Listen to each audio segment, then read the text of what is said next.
What it do, everybody? It's your boy LG from Where There's Smoke. Kind of an impromptu stream. Uh, I got about an hour or so before All Star starts, so hopefully I can squeeze it in. Maybe about 2 hours, so we should have plenty of time. Kind of want to catch the games and festivities tonight, just kind of relax, but we'll see. I want to definitely get out this stream to y'all. I was sick for about a good week or so at the beginning of February, so I missed like a lot of the Trump patch notes type shit. Um, Kind of just behind on the news and stuff that I like to cover. And I'm gonna so focused on that lately. There's other stuff that's not Trump. That's stuff I usually would cover that I haven't been even focusing on because I've been so um, just feeling behind on that. So I kind of want to catch up on all that stuff, and then that'll give me a chance to maybe look at some more hip hop and other kind of drama that we usually cover and kind of dissect here. But I definitely wanted to go live today. There's several. I saw Willie D talking about a plane crash in somewhere in Georgia. I think he said Atlanta, but when I looked it up, it was a small town that I didn't really check, but it wasn't Atlanta. It might be like a suburb though. Um, so anyway, there's several plane crashes though. When I went to look that one up, there were several other ones. So usually you rarely hear about a plane crash, but it seems like the beginning of this year, that's been like a common theme. I know there was the one in DC, and the one in Philadelphia that happened like within like I think 48 or 72 hours of each other. So there was a couple plane crashes that were just kind of like startling and kind of back to back, and it seemed weird. And now there's been several more within the past week currently that have happened. So I just want to cover all those real quick. We'll kind of give our brief thoughts on that, and that's kind of alarming. And hope it's not a trend that it looks like it is becoming, but I hope that trend ends. I guess is what I'm trying to say. And then we'll kind of dive into a lot of the Trump stuff that I've missed over the past week. Um, I am kind of rushing through it a bit and not going on deep dives because there's so much. He's putting out a video like every 2 or 3 days. So there's so much Trump content. We're going to kind of breeze through it. And if you watch a stream and you're a fan of the channel and you've seen the past couple streams, and I don't know if you're probably not following it outside of this channel, I probably wouldn't be. But if you notice something big that Trump said that I missed, get in the comments and let me know, and I'll be sure to cover it. So with that being said, what's up, Joey? See you in the chat. Uh, yeah, this is kind of be a political stream, which I know you don't care as much about, but maybe towards the end, if there's anything that is relevant to the culture that I've missed, go ahead and get in the comments, and I'll try to cover it before the end of the stream. So let me see. Let's start off with these plane crashes. I'll kind of hit those pretty quick, and we'll give our thoughts. Uh, it's kind of alarming though, for sure. That let's see that all these plane crashes are happening back to back to back like that. Uh, y'all give me a second to make sure my streams are going. We should be live on Rumble and as well Kick. And Kick looks good. Rumble. It's always hard to get Rumble up to live at first. Rumble looks good. And what about YouTube? YouTube looks good. Okay. Oh, and obviously Joey's in the chat, so probably let me know, which I would greatly appreciate. And yeah, shout out to Mr. Joe Games. He's a frequent on the channel. Do I have his banner up right now? No, I don't.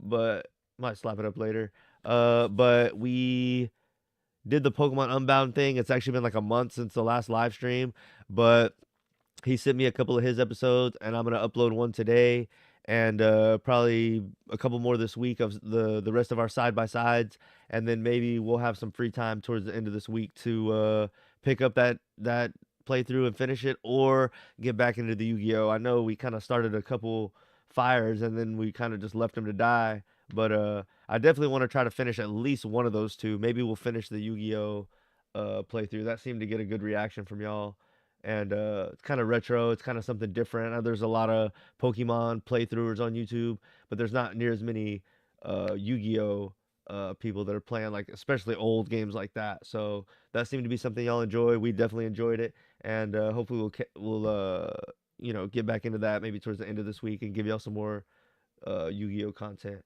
So what, bro? Let me. I guess I got signed out of um Thank you, Mr. Know-It-All. both y'all shut up. uh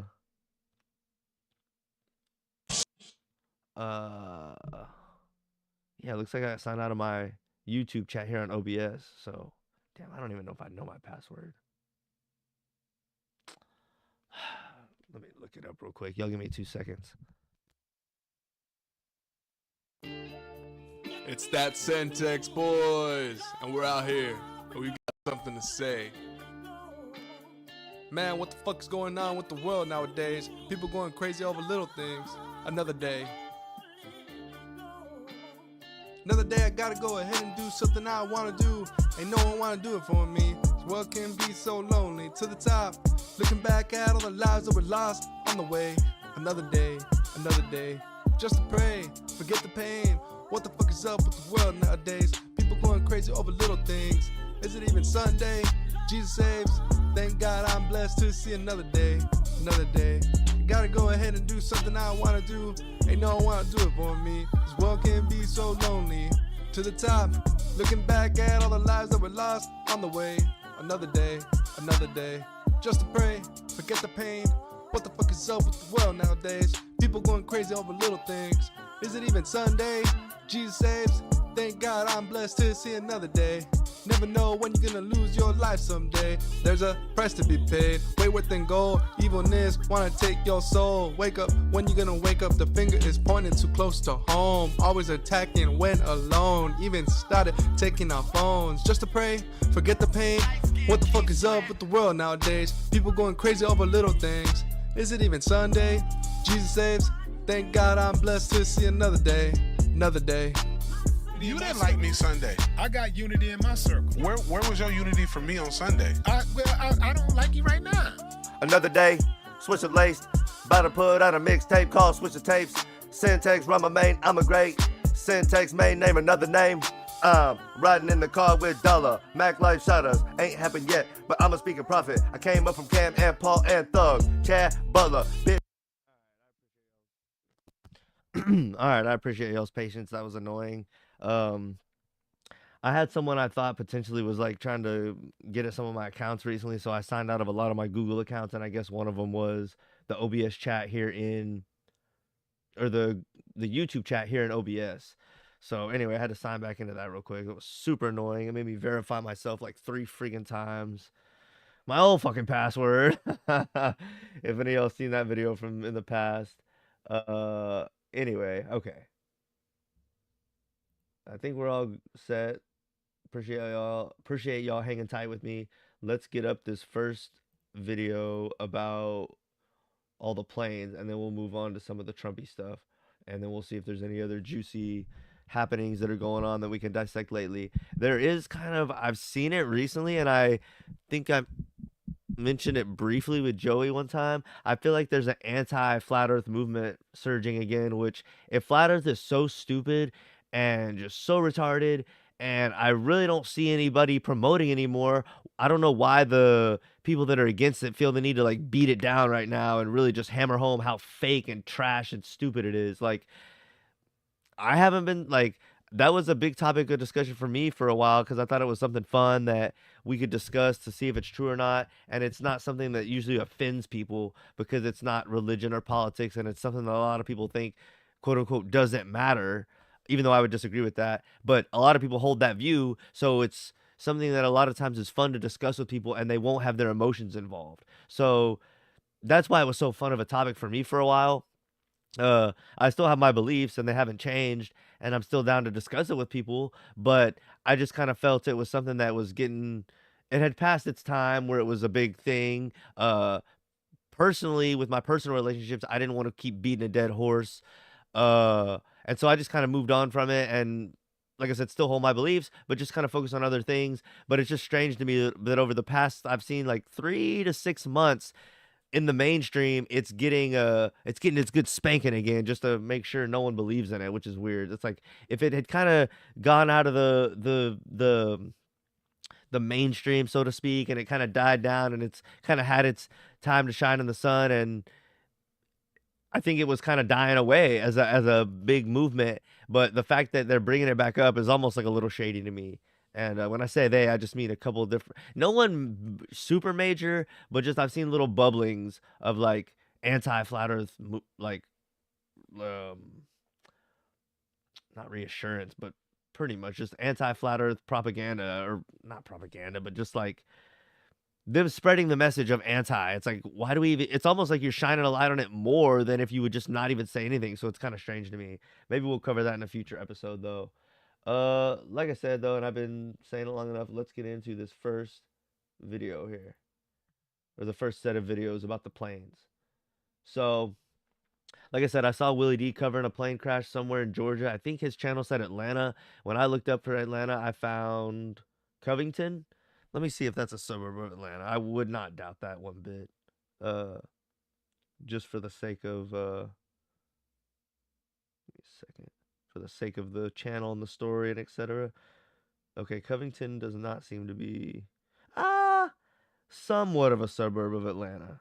Not really. Kind of more on the outskirts. Looks like it's about an hour away. Let me see. Atlanta to Covington is, yeah, 36 minutes. So definitely somewhat of a suburb. Okay. All right. So let's get into the first one that I found though when I searched up plane crash just on YouTube. This is what I found. There was like several. So I have 1, 2, 3, 4, 5, 6 videos. I think 2 of the videos might be over the same crash, but it looks like we have at least 5 different crashes within the past like day or two. This news story is from February the 15th, so let's watch this and then we'll kind of give our commentary. Police will be working throughout the weekend to help find out why this plane went down last night in the southern portion of the county, killing the pilot inside. Behind us are the photos of that plane. The Flagler County Sheriff's Office said it happened in a wooded area off State Road 11 in Bunnell. The plane left the Sebastian Airport before 6 yesterday, headed to Palatka. The pilot lost contact with the Palatka Airport around 7:30 last night, and the plane was found early this morning after hours of overnight searching. News4JAX reporter Khalil Maycock joins us live from the scene. Khalil, deputies have that area blocked off. Janice, right now there is a deputy's car that is blocking the entrance to this wooded area that takes you back to where that plane crashed. And, you know, this morning the sheriff said that we don't know the identity of the pilot, but that's something they are working to learn. But if you take a look at your screen, these are more photos of the plane that crashed, parts of it wrapped around trees. According to the sheriff, it was a 10-seater 2012 Cessna. He said around 8 last night, they were notified of the plane. The pilot had lost contact with the Palatka Airport. He said immediately after finding out about the incident, his deputies, along with the Volusia County Sheriff's Office helicopter, came out here to start searching. Now, this is video of that helicopter spotting the plane. Though this is still an act to give some answers surrounding parts of how the crash happened. It does not look like there was much of a glide path when it impacted. It was more of a almost a straight down impact. Whew. That's like the plane that crashed in Philadelphia. It just went straight down. And right now you are looking at investigators, that is NTSB. And I did reach out to the sheriff's office asking for more information on this, but I have not heard comment back yet. We will bring you more updates on this investigation tonight. Reporting live, Khalil Maycock, Channel 4, the local station. All right, so that is in Flagler County. Where is that? Let me look that up real quick for y'all. I think I looked it up a minute ago. I think that's somewhere in Florida, I believe. He may have said, yeah, that's Florida. Yep, Florida. So there's one in Florida. Then let's skip ahead to, see, I searched for Atlanta plane crash and that's what came up. So there's actually 5 videos. Let's go over to the one that happened in Covington, Georgia, not far away from Flagler, Florida, relatively speaking, in the U.S. And let's see what this is about. A deadly plane crash is under investigation in our area. Police say they responded to the Covington Municipal Airport. No, yeah. before 11:30 last night.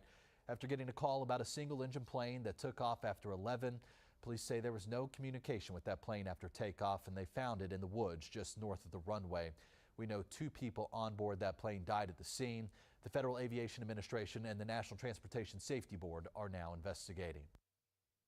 Some other news for you this morning. A deadly plane crash. I guess they don't have much more than that. So there's a plane crash in Flagler, Florida, and then in Covington, Georgia, and they didn't have anything is on this under one. investigation in our area. Police say they responded to the Covington Municipal Airport just before 11:30 last night after getting a call about a single-engine plane that took off after 11. Police say there was no communication with that plane after takeoff. There was just no communication. That's all they have to report. Found it in the woods just north of the runway. We know 2 people on board that plane died at the scene. The Federal Aviation Administration and the National Transportation. Well, this plane didn't go far if it was found just north of the runway, whereas the other one did go far because it crash landed. There was not much of a I don't know what word they use, but basically, so to speak, a runway or like a crash landing zone. There was just like basically it came straight out of the sky. So first one came straight out of the sky. The other one doesn't sound like it really made it far from the runway. And we have another one that was similar to that in Arizona that I think didn't get far from the runway. Let's watch this. At just some of this video. And this, okay, let me go back. This video here in Arizona is from 5 days ago. The one in Covington is within the past 24 hours. And then the one in Flagler was the 15th. So that's about, past 24. So all these plane crashes within the past, this one was about 5 days ago here in Arizona, but the other 2 were within the past 24. So we're having all these plane crashes right here within a week of each other. It's kind of like real odd. Coming into the Live Now from Fox Newsroom here as new details on a story we brought you. That's terrible footage.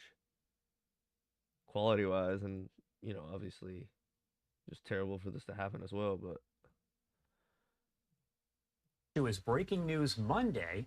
This involves the plane belonging to Motley Crue frontman Vince Neil, involved in a deadly crash with another aircraft at Scottsdale Airport. Again, this is over in Arizona, right there outside of Phoenix.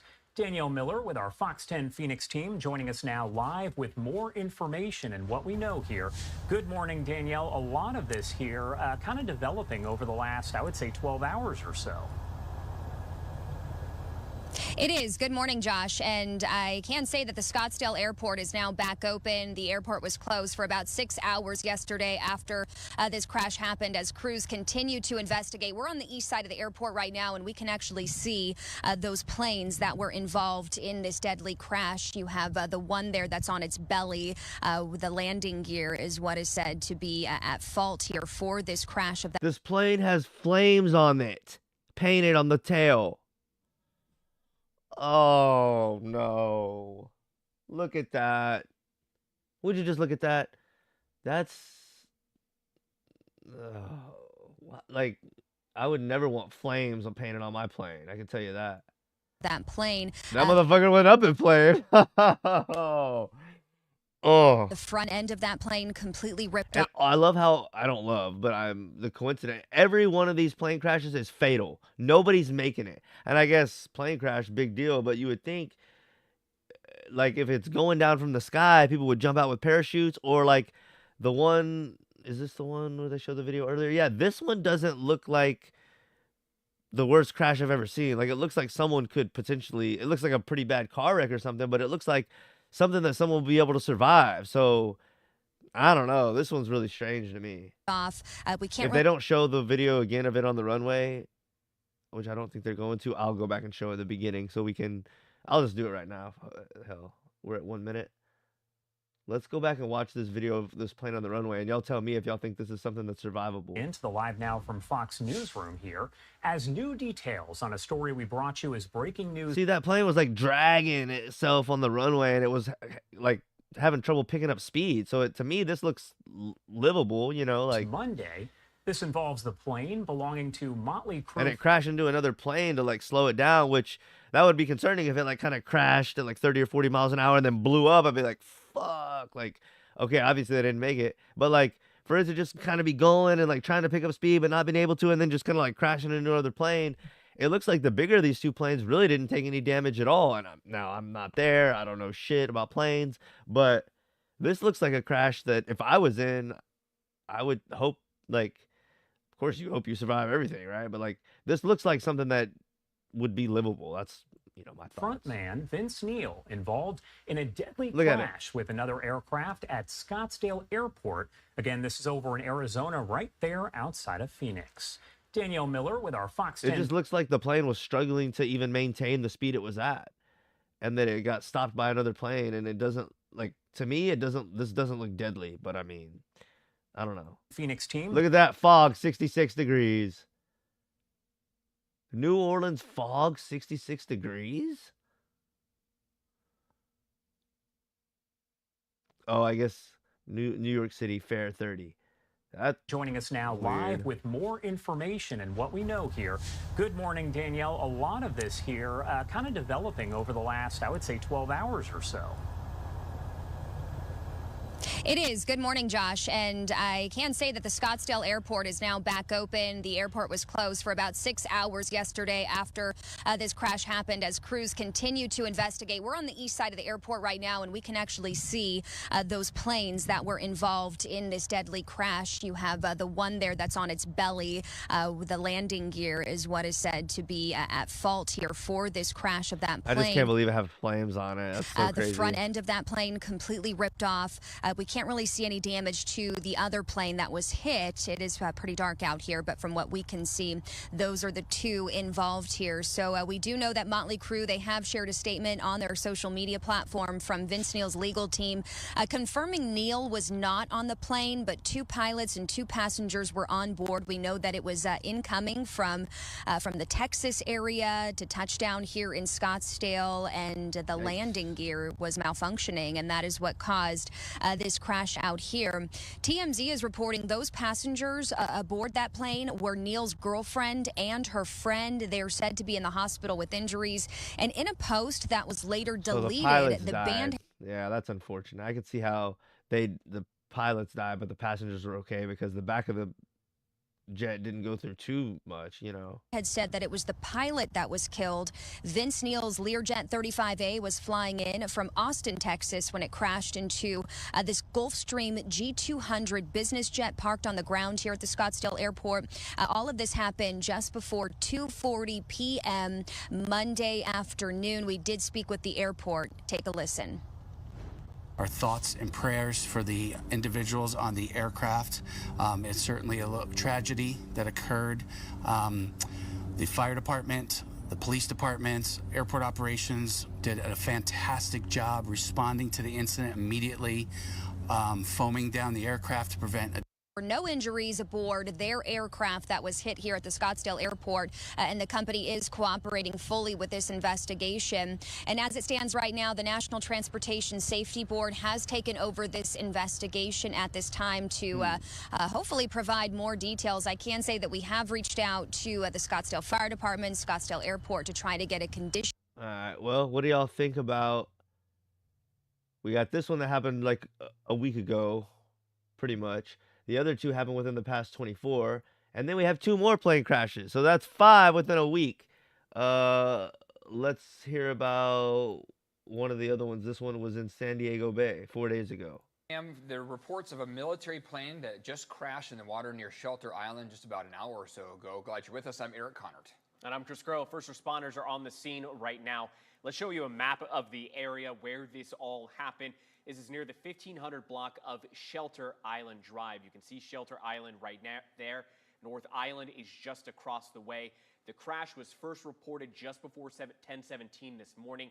MCAS Miramar Public Affairs confirms that it is a Marine aircraft. Let's check in with CBS 8's Shannon Handy live near the scene in Shelter Island. We can see the Boy, look at the camera on her. I can't see a thing. Rain on the camera there. We know the visibility is low. You talked to a witness. What did they have to say about this crash? Yeah, Eric and Chris, we've been out here for several minutes now. We've talked to a lot of people who say they saw something odd, they heard something odd. Basically, what we've gathered is that there were military aircraft taking off from North Island, which is just across the way here, and there was an issue with one of those aircraft. One witness says he noticed that the aircraft was flying really low and then made some odd noises.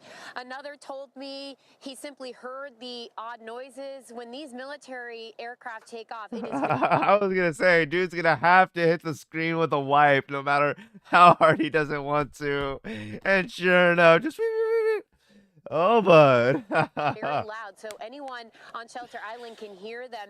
And everyone I spoke to says they just heard some odd noises, and then the plane just disappeared. So what we've gathered, again, is that the planes may have been taking off. Again, we are still awaiting official word, and the plane went into the water. Now, the good news, San Diego Fire does confirm that the 2 pilots on board were rescued. We do not know if they ejected or if they went down with the plane and they were rescued in the water. We're still awaiting word on that, but we do know that they were They probably bailed out that motherfucker.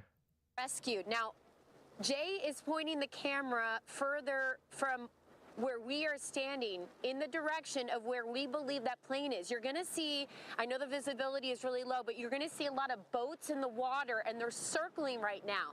And we have been told that that is where that aircraft went down, and that is why all those boats are circling.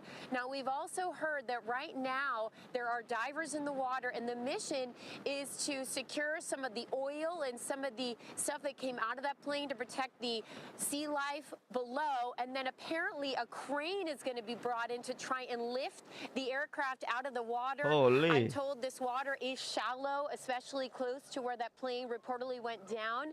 So we do have a crew that's closer to that scene who is monitoring that situation. I just spoke with them, and they say at this point there's no crane, there's just divers in the water, there's boats in the water circling this one area, which is indicative that that is where that plane went down. So we are going to head down that way. We're going to monitor this situation, and as soon as we get more information, we, of course, will report that back with you guys.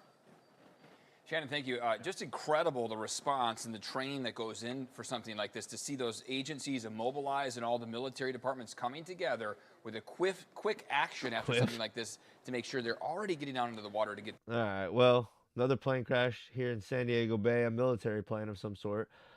Now, one more. This happened 6 days ago in Alaska. Let's get the dig on this, and then we'll kind of wrap it up on this segment, give our opinion, and move on to some of the Trump stuff. Crews have made significant progress. The bodies of all 10 people on the Bering Air flight have been taken to Nome. Now, the National Transportation Safety Board is on the ground in Alaska investigating what led to this crash. The Cessna plane was heading from Unanakleet to Nome Thursday afternoon. It lost radar contact 12 miles offshore above the Bering Sea. The Nome Volunteer Fire Department says the pilot had told air traffic control it was going to enter a holding pattern while waiting for the runway to be cleared. The U.S. Coast Guard says something then caused this plane to rapidly lose elevation, though they haven't said why that happened. Officials did say there were no signs of distress from the plane. Now that all victims have been recovered, the NTSB says it will now turn to the aircraft. We will recover the wreckage. We do have a short window where we have weather, bad weather coming in, some snow, and please understand that some difficult conditions because this is on an ice flow. The NTSB is also investigating 2 other major aviation disasters: that mid-air collision between a regional jet and an Army Black Hawk in D.C., and the crash of a medical transport jet in Philadelphia. Boy, y'all got plenty to investigate. Now y'all got the one in, I guess the one in Arizona. I don't know, did they say they were going to investigate that one too? Terrible job reporting to y'all here. NTSB releasing this video over the weekend showing them examining the wreckage from the D.C. crash. All major parts have been recovered. Now the NTSB says it's looking for visual indicators that could give them clues into the angle of the collision. They've also recovered the jet's traffic collision avoidance system. That's a mechanism that gives pilots alerts when it's in danger of hitting another aircraft. There was a question over whether that system activated before the fatal crash. In Washington, Mallory Rivera. So that's another one in Alaska. So within a week, we have 5 plane crashes: Alaska, Arizona, one down in Florida, one in Georgia, and where was the 5th one?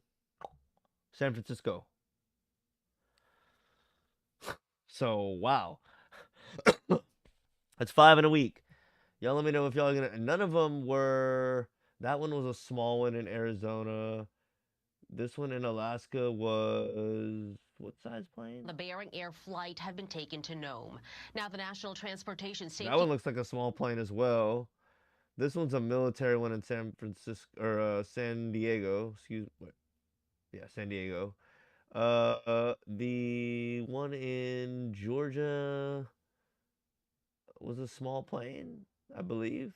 They made it sound like. Let's see. News for you this morning. A deadly plane crash is under investigation in our area.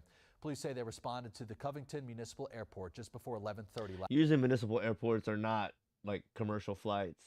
And then the Flagler one. That plane, the Flagler County Sheriff. That looks like a small one as well. So they're all small planes. None of them are commercial flights. Like I think the one in DC was.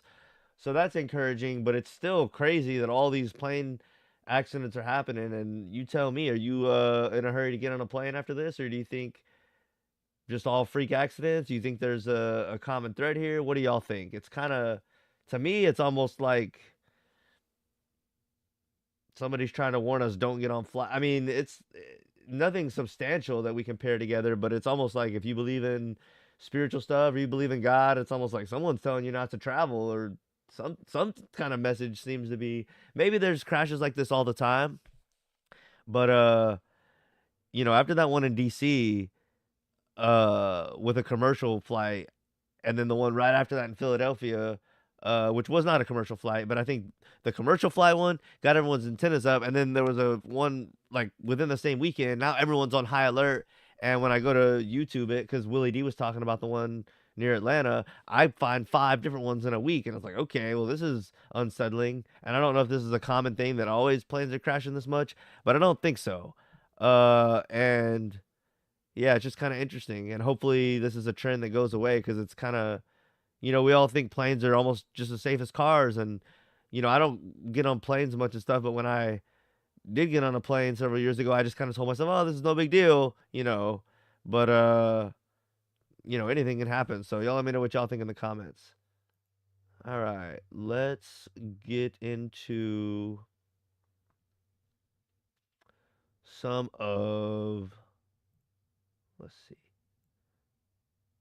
Well, this is newer. Let's get into some of the more political stuff, the Trump stuff, and we'll kind of see where things go from there. And well, is it not gonna? You're gonna fight me, you fucking. There we go. Okay. Let's see what we think of this stuff, and then we'll see where the stream takes us, and we might end off with some, you know, other kind of pop culture type relevant stuff. We might end it off, talk a little bit about the All-Star festivities that are happening tonight, and kind of, you know, tease into that. So this is a video that, it's 2 weeks old, but this is something that happened when I was sick and down and out. So I thought it was something funny we could watch, and then we'll get into some more of the Netanyahu, Trump stuff, and a little bit of that Gaza talk and stuff. Border Czar Tom Homan, Defense Secretary Pete Hegseth, they met with troops and toured the border in El Paso. And Tom Homan joins me now. Let me just check the comments real quick, just on the off chance that, yeah. Y'all get in the comments and let me know what y'all think, if y'all are watching right now, about the plane crash stuff. But anyway, let's get into this more political stuff. Tom, let's get right at this. There are reports that the cartels plan to attack Border Patrol agents with suicide drones. How are you going to fight that? Well, look, I've said for a while that the cartels aren't going to take this lightly. When we secure the border, we're taking billions of dollars out of their pockets, right? Because they're making record amounts of money in alien smuggling, sex trafficking of women and children, and drugs. So they're not going to go away, you know, quietly. They're going to fight this thing. So No, we're going to take them on. Look, we got the military on the border now. Border Patrol agents are well aware of the threats. There will be violence, and it's something we're prepared to handle. But a warning to the cartels: if they harm a Border Patrol agent, one of our soldiers, President Trump will not hesitate to take extreme action. I think President Trump will wipe them off the face of the earth, just like he did ISIS in the Caliphate. Woo! Wipe them off the face of the earth. Oh man, that's a good one. Cartels would pay attention. We have a strong president who's not going to take it. If our troops on the border are fired at from Mexico, not necessarily with drones, but just rifle fire, something like that, what will we do? Will we fire back inside Mexico? Absolutely. We're going to protect the men and women working that front line. I mean, they got a dangerous job, and these threats from Mexican cartels even make it more dangerous. So they're well prepared, and we'll do what we have to do to defend this country and defend the men and women wearing that badge and wearing that uniform. Absolutely, we'll take action immediately. And as you should. That's how it should be expected to be. If someone starts shooting at our fucking, I mean, they're doing this just to get people riled up and give people reactionary stuff to like opinions to fight about. But like, if you know, this is like obvious stuff. If you get shot at and you're defending your country and your territory, you're gonna shoot back. I mean, dude, like, what is it, like kindergarten stuff? But it's just to get people into like arguments about the whole immigration thing. So you know, they love to have us divided over everything they can. 10,000 Mexican troops go. I just thought it was funny that he said Trump would wipe them off the face of the earth. It's like, damn, you think you're getting something huge done? Let's see. I have this other video of Netanyahu and Rubio that's a little more recent. We'll kind of save that towards the end, because a lot of the stuff I have is kind of based around Netanyahu and then other Trump stuff. But I also saw something about a Chinese spy balloon, which is funny how, like, when I was a kid, that was never even a thought of like a spy balloon, like maybe a plane or something, but like a spy balloon. And it's like there was a spy balloon when Biden was in, and there was a big like joke about it. It took forever for them to get rid of it, and now I just think it's funny that there's another spy balloon when Trump is in. It's like, what's going on with the spy balloon? They don't have anything more like advanced or technical or cool, like a drone or like a fake UFO that's spying on us, or it's a Chinese spy balloon. It's like, dude, this is 2025 and this is the best we got. To some of the other big stories that we are following, and you might remember this video right here on your screen. 2 years after a mysterious Chinese spy balloon was shot down off the coast of South Carolina, we are learning new details about what was apparently inside. The balloon was shot down by the U.S. military. That makes a lot more sense that we're getting an update on that balloon than a new one. Okay, I'm an idiot. But to their credit, this has been a common thing, and people have been agreeing with me more and more, because for the most part, it's true. We never get follow-ups on anything. So for us to get a follow-up on this is actually, you know, kudos to them for once for, you know, doing their fucking job. Military over the Atlantic Ocean back on February 4th of 2023 after flying over Alaska, across the U.S., and then over to the East Coast. A report published by Newsweek now states the balloon contained technology from at least 5 American companies. The report states inside the balloon were a satellite communication module, sensors, and other sophisticated surveillance equipment, some of which was held in a foam cooler. The FBI has not responded to any questions about the report. Now, back when the balloon was first spotted, the Chinese government claimed it was a weather balloon that blew off course, but U.S. intelligence agencies found it was actually being used for spying. U.S. intelligence officials have said that the information captured by the balloon was not successfully relayed to China. I do want to discuss really all of this here. I don't see how that could be true. And the latest developments, so let's bring in a guest. I mean, I see how it could be true, but again, to discuss all of it, we do have Patrick Cronin, the Asia Pacific Security Chair over at the Hudson Institute. Thank you so much for taking the time to join us here and help discuss this all really just a little bit further as we work to piece it all together. You're welcome. Of course. And first off, I do want to ask you, overall, what do you make of the contents here that were reported to be inside that balloon 2 years later? Well, my first reaction is how little we still know publicly about the details. We do know a few specifics that the Newsweek article has now unearthed, but that's mostly because they've been talking with some of the authors or people with access to a 75-page exhaustive analysis. All right, this guy's lagging out. I'm over it. So we got an update on the spy balloon, allegedly. I'm sure it's a bunch of nothing. A typical cover story that an intelligence agency like the Ministry of State Security or the People's Liberation Army would use just to deny that they are spying on the United States. The fact that it blew over the United States, the continental United States, whether that was an accident or not, in terms of the weather driving it off course, well, the reports were that it was headed for Hawaii, and we've seen these balloons, similar balloons over Guam. We've seen them over allies and friends countries, South Korea, over Japan, over Taiwan. So this is a systematic program that the PLA has. That's the best they got, though. I feel like that's a huge diversion. Y'all let me know what y'all think. Spy balloons. Get real. All right. I have, like I said, several clips of Netanyahu's trip over to the U.S. That happened over the past week that I kind of missed out on because I was down and out. So let's watch a few of them, and I'll kind of give my thoughts on this. And joining us now, Israeli Prime Minister Benjamin Netanyahu is with us. Mr. Prime Minister, great to have you back, sir. Good to be with you. First, once again, my condolences after all your country has been through. The equivalent of 40,000 dead Americans a day in a single day, and murder and rape and kidnapping and torture and beheading, and now, you know, a 4, 5, 6, 7 front war. It's been rough for Israel. How's the country holding up? Well, it's holding up remarkably because of the spirit of our people and the indomitable courage of our soldiers and the resolution of our government to roll back this tide of terror, this murderous mass, hit Hamas and hit the Iran axis that sponsors Hamas, Hezbollah, the Houthis, and is committed to destroy Israel. They thought we were just going to fold. And a year and some later, they're folding. And we're going to continue until we achieve victory over our enemies that are your enemies, because these people chant death to America, death to Israel. Why are we just grouped in with Israel? It's so weird. I'm not saying we shouldn't help them, but it just seems like we're like married and we're like a joint deal. It's like, why did it ever become that way? Why are America and Israel each other's biggest allies, and we have to have each other's backs no matter what?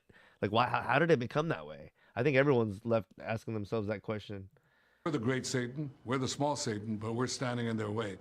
We're the great Satan and they're the small Satan. No. Why do you have to say that? Well, we're defeating them, and our victory is your victory. You stood with America after 9/11 on this program, on with me many, many times. I'll never forget it. Yesterday was historic, and you actually used the phrase that Donald Trump is the greatest friend Israel's ever had in the White House. Explain. It's that simple. He's the greatest friend Israel ever had in the White House.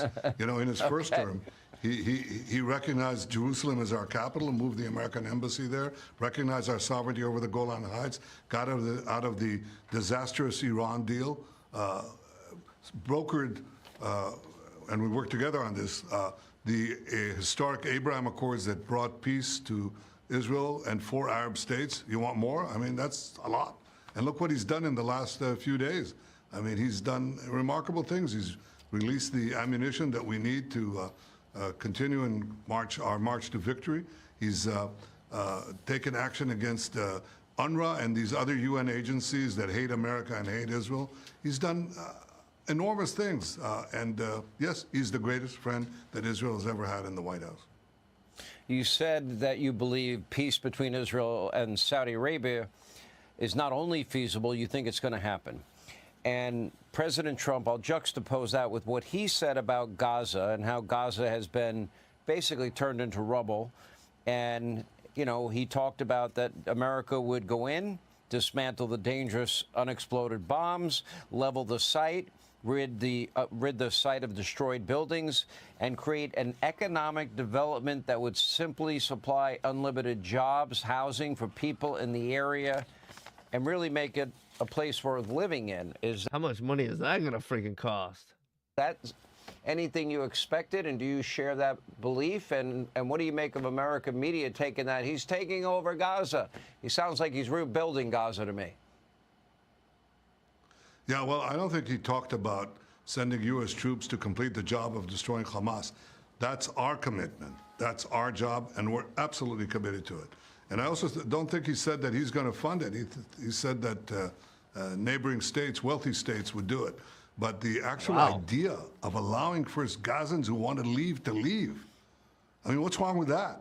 They can leave, they can then come back, they can relocate and come back, but you have to rebuild. Yeah, right. You know, once they get out of there, they're never going to let them back in. Come on.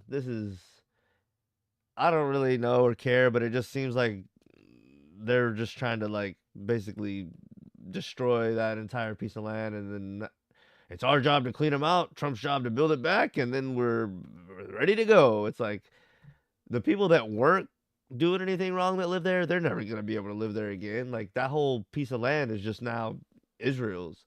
And I mean, like I said, I don't care, but it's getting real tying into like biblical and end times prophecies, if you are into any of that stuff. And even if you don't believe that stuff or believe it's true, they do, and they're doing everything in their power to kind of push it in a certain direction, which is what I guess they believe it says in the Bible and different books about they're gonna have Israel in the end. I don't know the whole ins and outs of it. I don't know if I even believe that, but they damn sure believe it. And you can tell by their actions that they're dead set on owning that little piece of land that they believe God has bestowed upon them. So it's kind of a weird deal when someone's religion, they think their religion guarantees them a piece of land. That's kind of a weird, touchy deal. And I don't think really anyone's supposed to own anything under God. Like, if God came back or Jesus came back and you're like, yeah, I own this, it's like, yeah, you, like, that's silly. And if you know, it gets real spiritual and real into some other thoughts real quick, but just the fact of anyone really owning anything, even according to our own government, if you don't pay property taxes, you don't own your fucking land that you think you do, as long as you own it as long as you pay property taxes every year. So do you really own it? You know, and to say any one man owns a piece of land is, depending on how you think and how you believe, is a foreign idea to really. If you get to a certain level of spiritual development, you realize you don't own anything, except for hopefully your actions, looking ass. But anyway, yeah, it just gets kind of weird when they think they're God ordained to own the land, and you can see they're dead set on doing whatever it takes to get it done. And they see themselves as the hero, which doesn't everyone see themselves as the hero?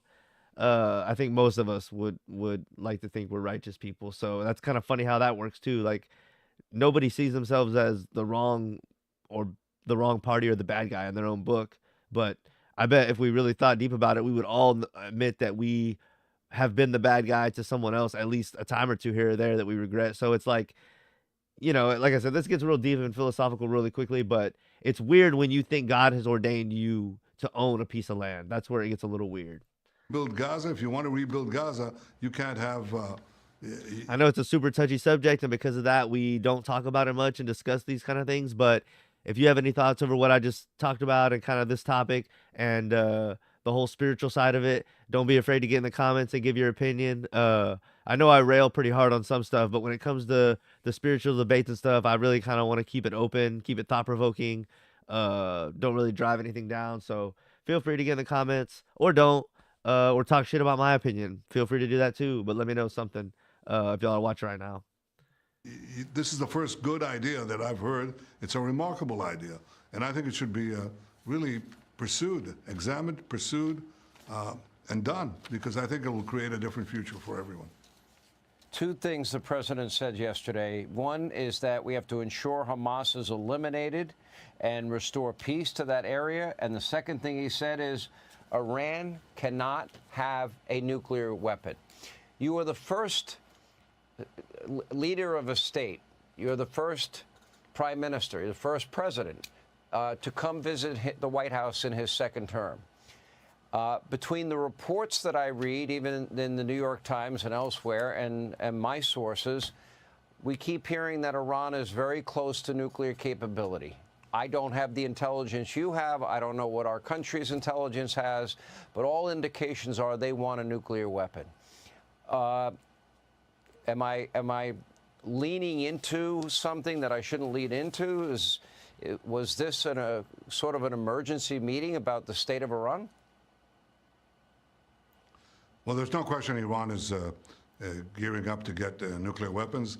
They probably would have been there 10 years ago already if we hadn't taken various actions to hold them up. We held them up, we slowed them down, but we haven't stopped them completely. So yes, they're seeking to do that. And of course we discussed this. And the president said something very simple, which I said as well. Iran must not be allowed to have nuclear weapons. You know, it's that simple. And it's just about all I can say about it. Iran should not have nuclear weapons. Well, they can have nuclear weapons. I would think, you know, the president talking about other countries in the region, Egypt, Jordan, the Saudis, the Emirates, I would think it's in their best interest to help resolve the issues in Gaza and Hamas and Lebanon and Hezbollah and Islamic Jihad and the Houthi rebels. I think it's in everyone's best interest. But I think they all would unite against an Iran. They would fight against Iranian hegemony and power with a nuclear weapon. I would think they all want that. Well, I think it's common knowledge that most of the Arab countries have shifted from seeing Israel as their great enemy to seeing Iran as their great enemy. They don't often say it, they often hide it, but they recognize that Israel is the one country in the Middle East that fought Iran. We fight Iran. Iran openly declares its goal to destroy us. We didn't seek that conflict. They seek it. They openly say that they will wipe out the Jewish state. And they openly say that their goal is not merely the Jewish state, but to conquer the Middle East and go beyond that. And also blackmail the United States with nuclear weapons. So in resisting this, don't forget to throw us in there. Against this, we're not only doing it for our own. Of course, like I said, he's gonna see himself as the good guy. Maybe he is, but like I said earlier, everyone sees themselves as the good guy. So, I don't know.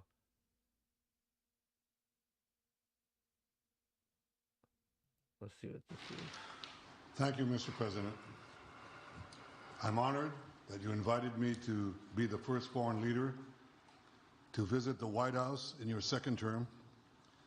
This is a testament to your friendship and support for the Jewish state and the Jewish people. I've said this before, I'll say it again. You are the greatest friend Israel has ever had in the White House.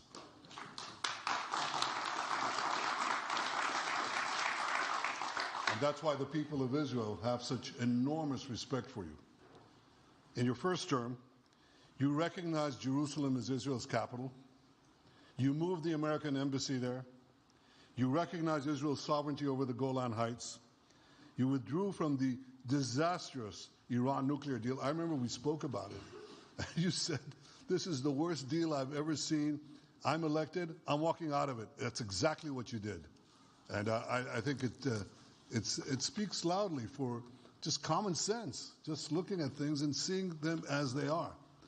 And of course, you also brokered the groundbreaking Abraham Accords in which Israel made peace with 4 Arab states. We did this in 4 months. Nothing happened for a quarter of a century, but in 4 months, we were able, working together under your leadership, to have 4 historic peace accords. And now in the first days of your second term, I mean, peace is good. I'm down for peace, not fighting. You picked up right where you left off. Your leadership helped bring our hostages home, among them American citizens. You freed up munitions that have been withheld from Israel. They had been withheld from Israel in the midst of a 7-front war for our existence. And you just freed it. You ended unjust sanctions against law-abiding Israeli citizens. You boldly confronted the scourge of anti-Semitism. You stopped funding, as you just said, international organizations like UNRWA that support and fund terrorists. And today, you renewed the maximum pressure campaign against Iran. Ladies and gentlemen, all this in just 2 weeks. Can we imagine where we'll be in 4 years? I can. I know you can, Mr. President. For our part, we in Israel have been pretty busy too. Since the horrendous October 7th attack, we've been fighting our common enemies and changing the face of the Middle East. On that infamous day, Hamas monsters savagely murdered 1,200 innocent people, including more than 40 Americans. They beheaded men, they raped women, they burnt babies alive. What happens now? This is conspiracy. What happens if we ever figure out that Hamas was bullshit and that our government, as we're figuring out with the JFK files and the MLK files, and I think also RFK, what if we find out that our government does stuff crooked, like assassinate presidents and fake things? Like they've admitted to faking, I think, the Gulf of Tonkin. I think even Joe Rogan has talked about how we faked that. Or it was either that or the Bay of Pigs. Or those might even be related. But it's known that we fake stuff. Remember, I've covered it on the channel where they sprayed chemicals on us in St. Louis and Corpus Christi and different cities back, after World War II, and maybe even more recent to like the time of the Cold War, somewhere in that time period. And they just, oh, well, we sprayed chemicals on our own citizens, so we act like our government's above, like, doing stuff nefarious or lying to us or pulling stuff off. But it's like, this could be a whole episode. I feel like the United States did 9/11.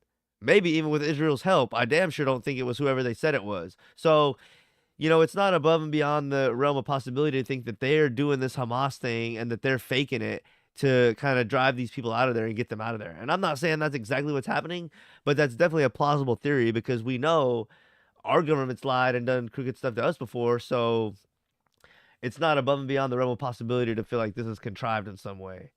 And of course they're going to sell it to us like it's good. But I have my doubts and my reservations.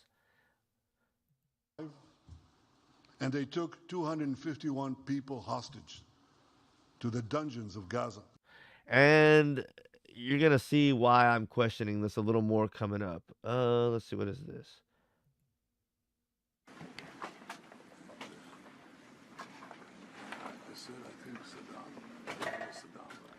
It's funny how Netanyahu just has to meet with everybody when he's over here. He can't, like, a meeting with Trump's not good enough. A meeting with whoever this Pete Hegseth is not good enough. And he also meets with Rubio. It's like he has to meet with everybody. Like, one of these guys is not enough for you to coordinate and get done what you need to get done. We'll do that later. But there's a larger thing out there. No doubt. The 1983 bombing of the...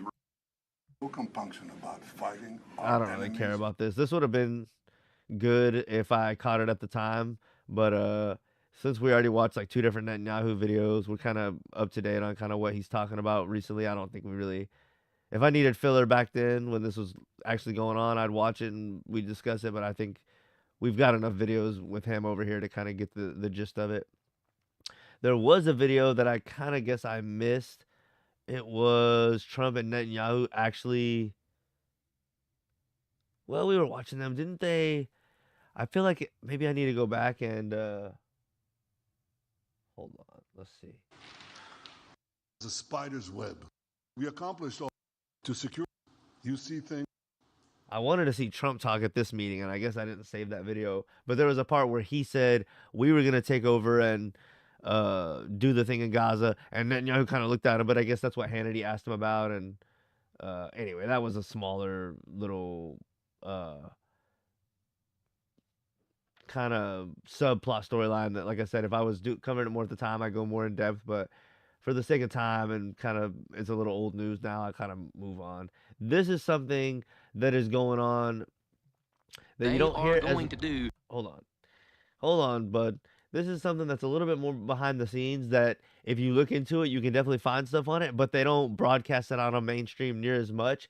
But this is kind of going with what I was talking about a little bit earlier, where based on the Bible and other books, Jewish people think there's certain things that they have to do per God or whatever, and this is one of the things where they think they need to sacrifice a red heifer to, well, I'll let this guy talk about it, but they're dead set on sacrificing a pure red heifer, and it's like, what's up with that? Like, I would be willing to believe maybe y'all were the good guys if y'all weren't dead set on doing something like this. This is really weird, really occult seeming, and just really makes you want to like take a second look at what they're doing. And when Israel wasn't even a country 100 years ago, and then after World War II they just made it, that raises a lot of questions as well, just organically. Like, okay, why was Israel just like, I guess the whole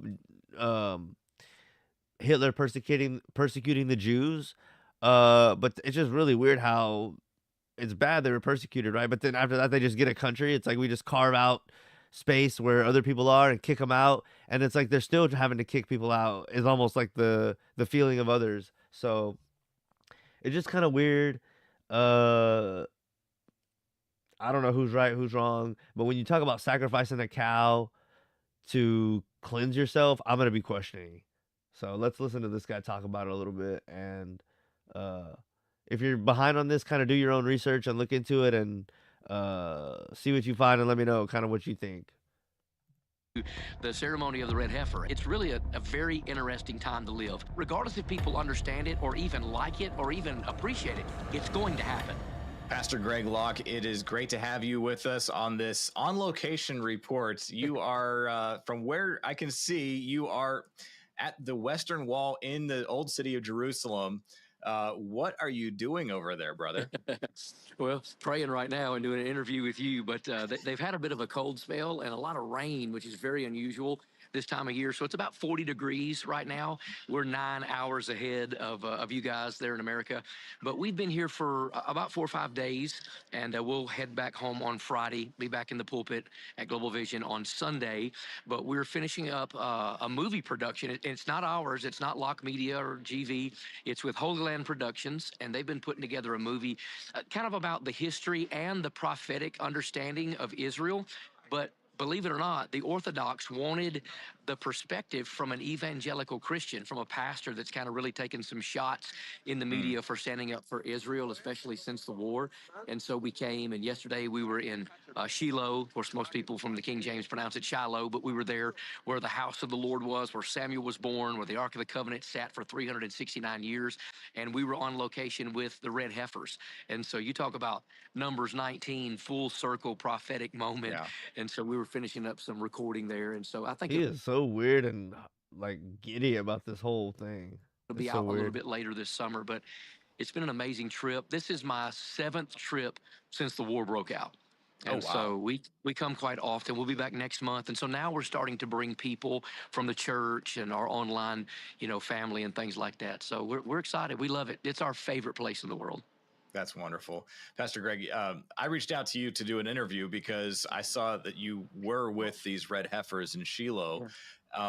Tell me about that. I mean, you posted on social media on X that that you were there and this is what was going on. And I was like, "Are you there? Let's do an interview right now." And then you're like, "Well, at the time didn't work." But here you were on location at the Western Wall. But tell me about what it was like to be with these red heifers, and what do you feel prophetically about the significance of that? Pay attention here. Yeah, this was the 3rd time that I've been privileged to be there in Shiloh with the red heifers. And again, this one was for an assignment of, video footage. But I was able to learn a lot. I've become really good friends with the farmer. His name's Larry, that takes care of the red heifers. Of course, they came in, 5 years ago from Texas. 3 of them have already kind of aged out of the priestly process, and they're no longer able to use them because they have, white hairs. I mean, these things are inspected on a very regular basis. Wow. And so 3 of them are still very much ready for a ceremony. And, a lot of people think, oh, you should be messing with the red heifers because that's all about, sacrifice for sin. When the problem is they misunderstand the Bible and Jewish history. The sacrifice of the red heifer has nothing to do with sin. Jesus took care of that for us. The sacrifice of the red heifer cleanses the priest from death so that he's That is so weird. It does not make any sense to me. then able to sprinkle the sacrifice and bring about what they call the water of life. And so it's not a sin sacrifice. Look at this Jewish guy behind him that just hates that he's here. It's a death. Look at him. He's hurt. He can't take it. Sacrifice. And so it's very interesting when you study it. But, regardless if people understand it or even like it or even appreciate it, it's going to happen. Regardless if people understand it or even like it. What did he say? I mean, he was crooked. Sacrifice. It's a death sacrifice. And so it's very interesting when you study it. But, regardless if people understand it or even like it or even appreciate it, it's going to happen. They're already in the process of doing the practice, and they are going to do the ceremony of the red heifer, and that is going to bring in the 3rd temple, and that is going to... Why are you so dead set on all that? Killing the red heifer, bringing the 3rd temple. It's like none of this seems like a good idea to me, and it never has every time I hear about it. Bring in a lot more end times than people really want to talk about, because we love to think, oh yeah, we got 50 more years. No, I'm telling you. And with Trump being in office, he's accentuating what's happening in a good way, because prophetically, man, he's coming in, taking over, Gaza, the relocation of the Gazans, and now God's calling more of the Jewish people back from around the world. So whether or not you believe in all this stuff or you care, they believe in it, they care, and they're dead set on killing one of these red heifers and building some 3rd temple and doing all this stuff, which they think is going to be good. But to an outsider looking in, just hearing what I've heard, it does not sound good or wholesome or like anything I want to be a part of or co-sign. So anyway, I'm not going to watch this Fruit Loop anymore. But if you haven't heard about the red heifer sacrifice in Israel and then building the 3rd temple, it's more religious prophecy. But again, whether or not you believe it, I believe it, they believe it. Like he said, it's going to happen, whether you like it or understand it or appreciate it. Which to me, that's like a bold statement. We don't care if you like it or understand it or want it to happen. It's going to fucking happen. It's like, all right, well, that doesn't make me love it. Like, it just seems real weird. But I think I've covered this once before on the channel maybe. But if you're behind on it, look into it a little bit. Let me know what you think about it. Let's see. I have several other Trump videos. Like I mentioned in the last couple live streams, I'm super behind. And so I feel like I'm kind of skimming through some of this a little fast. Let's see. A lot of this other Trump stuff I might want to hit different times so I don't skip out on anything. Let's skip ahead to this little video. I covered it last time in last night's stream with Joey, but this is the infamous mine where the government retirement records are held. And I just wanted to, after we heard Elon mention it, I saw this little clip where they showed a little bit of the footage of inside the mines. And of course, there's a triangle on top of it. Or a pyramid, rather. A triangle, but representing a pyramid, I'm sure. But anyway, let's watch a little bit of this footage and just kind of go off of that. And then we might end off the stream a little bit. Don't want to keep it too long, and I don't want to skip too much of these other Trump videos. I want to be able to go through and kind of break them down or decide that they're old news and I don't really care about them. So we'll watch this. Maybe we'll give a little bit of prediction for the All-Star game, and then we'll kind of get out of here, wrap it up, and keep it kind of nice and concise and not kind of get too many topics and kind of too long-winded. Doge and Elon Musk have just exposed a decades-old underground mine. You're looking at it. It's in Boyers, Pennsylvania, and seemingly it's in the middle of nowhere. But it's where the United States federal government stores and processes retirement applications. Here's how Elon Musk described it. There's a limestone mine where we store all the retirement paperwork. And you look at a picture of this mine. We'll post some pictures afterwards. And this mine looks like something out of the 50s because it was started in 1955. So it looks like it's like a time warp. And then the speed, the limiting factor is the speed at which the mine shaft elevator can move determines how many people can retire from the federal government. And the elevator breaks down and then, sometimes, and then nobody can retire. Doesn't that sound crazy? That does sound There's crazy. like 1,000 people that work on this. Wow. Now, a group of anonymous employees told the Butler Eagle from the Office of Personnel Management that they don't have an elevator. There's no elevator, but there is a mine. Look at it, with water on the fucking floor and parts of it. Oh, like this does not seem real to me. But nonetheless, look at these pictures. This is stunning. All of the paperwork stored right here. It looks like a time warp. And you can see inside this facility these massive columns I just of can't believe this. Like, what the fuck? If this is hard for you to handle, or you think this is like just, it's either a lie and crazy made up shit, or it is like the greatest negligence and waste of resources our government has like ever done. And it's like, what else are y'all doing that is just fucked like this? Either we're fucked because we actually do this, or we're fucked because we're lying about this. So you choose. But this is insane. limestone that's holding it all up. Millions of paper files are stored right here. And according to Doge, every month the facility takes about 10,000 applications for retirements and then sorts through them entirely by hand.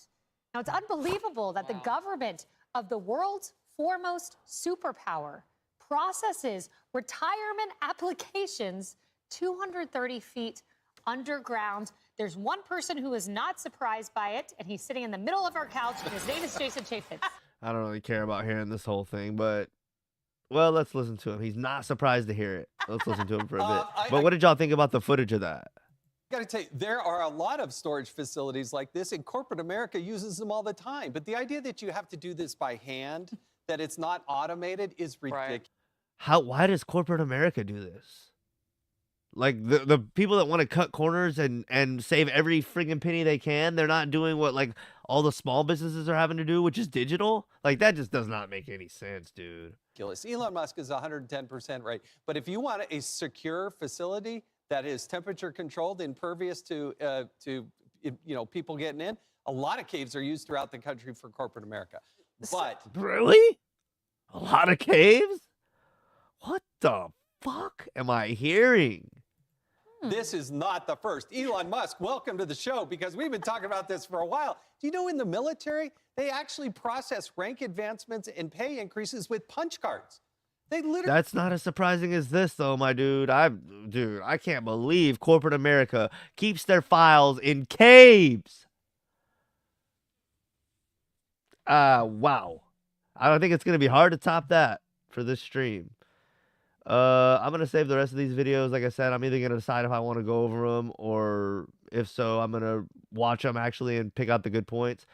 That way as I'm getting back into it this first week, hopefully the streams become more concise, and I'm kind of getting caught up on everything, and the subsequent streams are more coherent and more tightly woven, and I kind of am covering stories as they come, so I don't feel like I have to play catch up. And anyway, I just think the streams will be better quality once I'm a little more caught up. But with that being said, I'm going to go over some of the rest of these videos before I preview them here, find out what's good about them, what I want to talk about, or decide I don't really want to talk about them.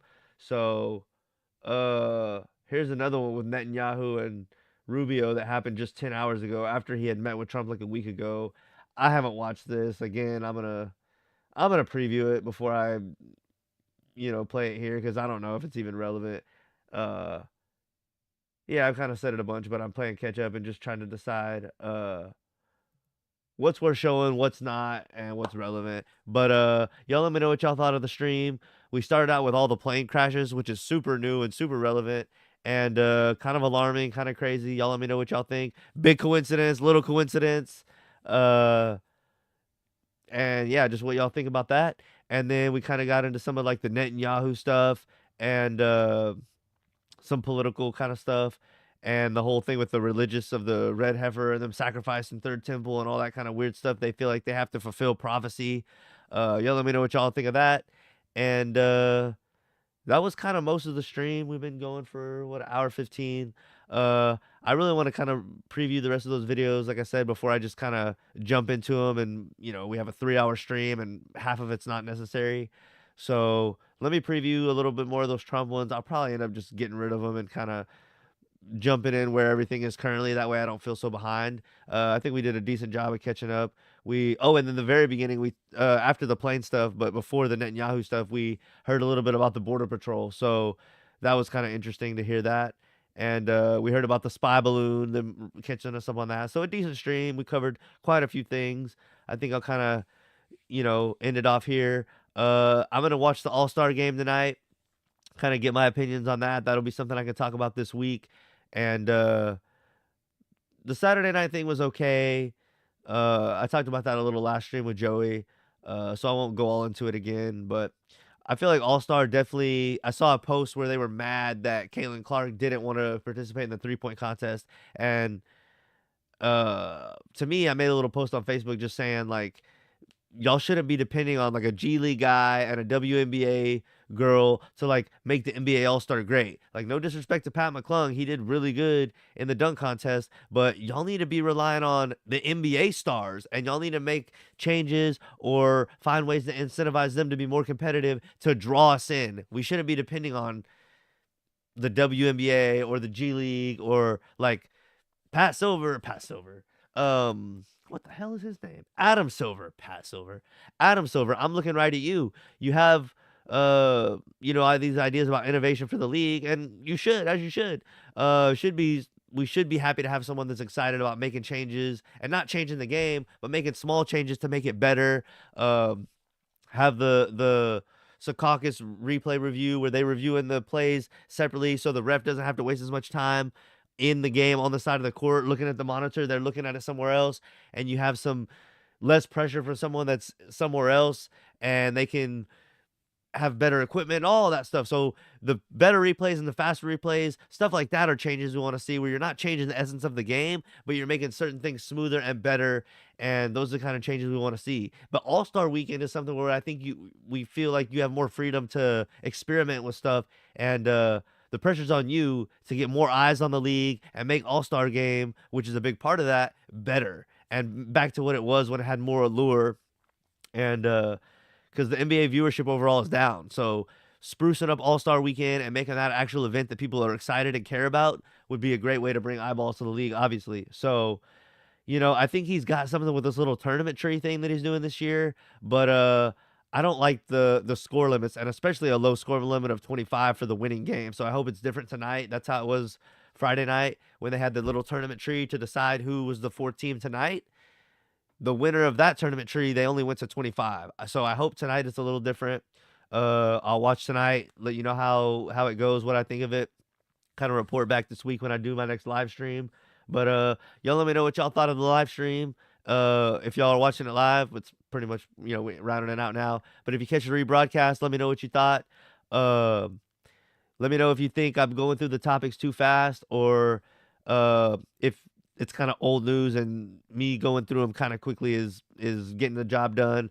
And I kind of just want to get back to a place where I feel like I'm not behind on the stories, and I can just kind of cover what I see for that day or two and on a live stream. That way I stay current, and it's current for y'all. It's good for y'all.